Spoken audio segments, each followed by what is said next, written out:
Daf Yomi, Tractate Bava Batra, page 63a, top of the page, Samach Gimel Amud Aleph, top of the page, with the words Ve'lahi. Ve'lahi Damarav Yemar Bar Shlamia Ledidi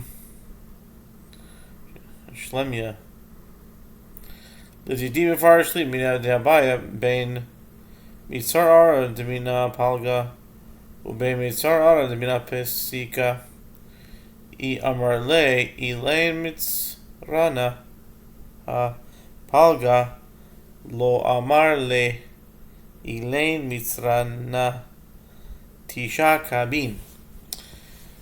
But that is not so, as Rav Yemar bar Shalemia said.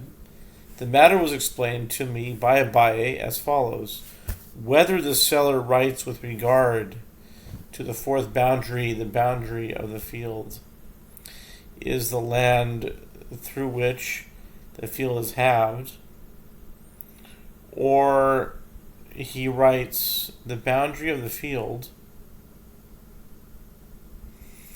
is the land through which a plot can be set apart. If he had said to the buyer, these are its boundaries, he has sold him half the field.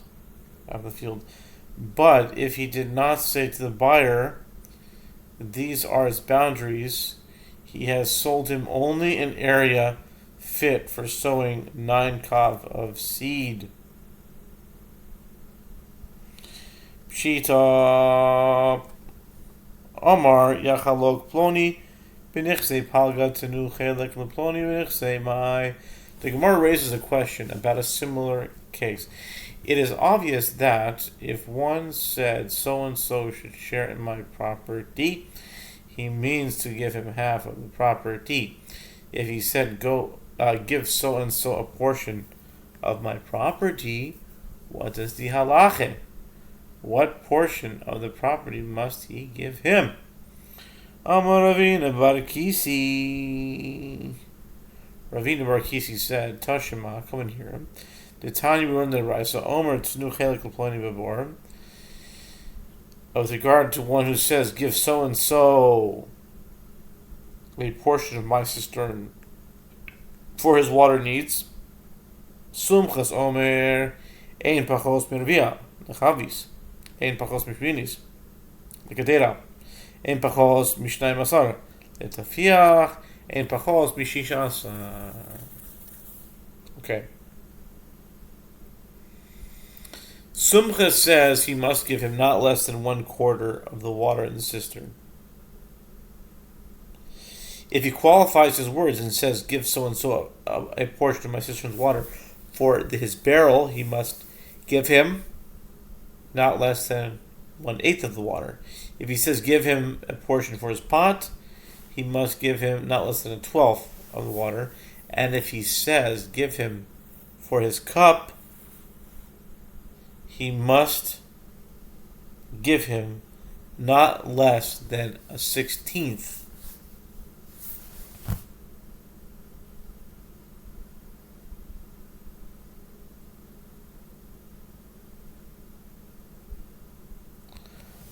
of the water.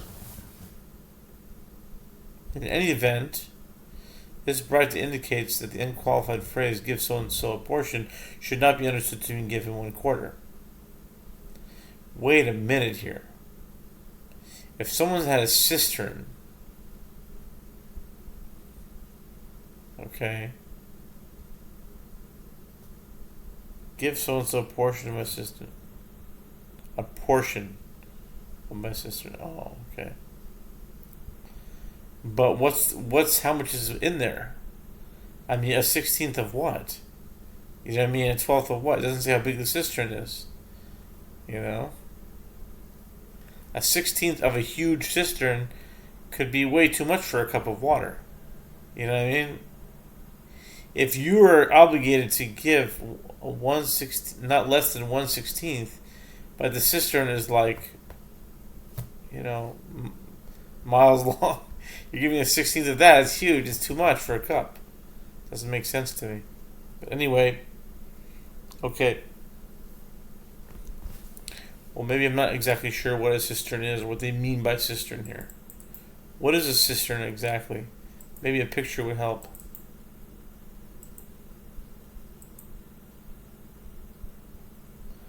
A cistern is an artificial reservoir, such as an underground tank.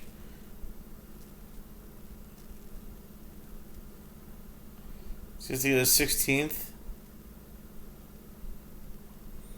for a cup of water.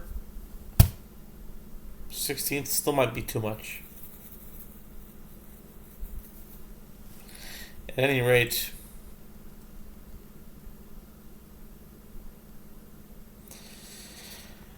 okay. Tanu Habonon. We learned in the Brisa Ben Levi Shemachar said Israel. The sages taught in Brisa with regard to Levi who sold a field to an Israelite and said to him, I am selling you this field. Romalo Almanash Master Rishon Shali, Master Rishon Shalo. Vim Amar Li Vilvnai, Mace, Yitin Levanav. If a Levi sold a field to an Israelite and said to him, I am selling you this field on the condition that the first tithe from the produce going in the field, which must be given to a Levite, is mine, and it will be given to me every year, and not to any other Levite. The first tithe is his. And he said, I'm selling you the field on condition that the tithe will be given to me and to my sons. If he dies, the buyer must give it to his sons. Straightforward. V'im amar lo kol zman shesadeyah machar v'chaz v'lo kacha ein lo alav klum. But if the seller said to the buyer, the stipulation will remain in force as long as this field is in your possession, then if the buyer sold it and afterward bought it back again, the seller has no claim on him. Since the field left the buyer's possession in the interim, the seller has no longer has a claim to the tithe. Why? Why should the seller ever have the right to tithe after he has sold the field? After all, a person cannot transfer ownership of an object that has not yet come into the world. How then can the seller acquire a portion of the produce that does not yet exist? The Gemara answer is that since the seller says to the buyer, I'm selling you this field on the condition that the first tithe is mine, it is as if he withheld the site where the tithe is grown for himself when he sold the field that site already exists. Right, so he says, "Amai ein adam davar shel adam kaven davar lei al mnash maser rishon shali shiorei shari l'makam maser." Okay. Amar Reish Lakish zoy somer zomer ches beis chaveroi v'amar lo yamanas shediota el yoina shali diota el yoina shelo. Reish Lakish says, that is to say, that with regard to one who sells a house to another and says to him, I am selling you this house on the condition that the upper story is mine, the upper story is his.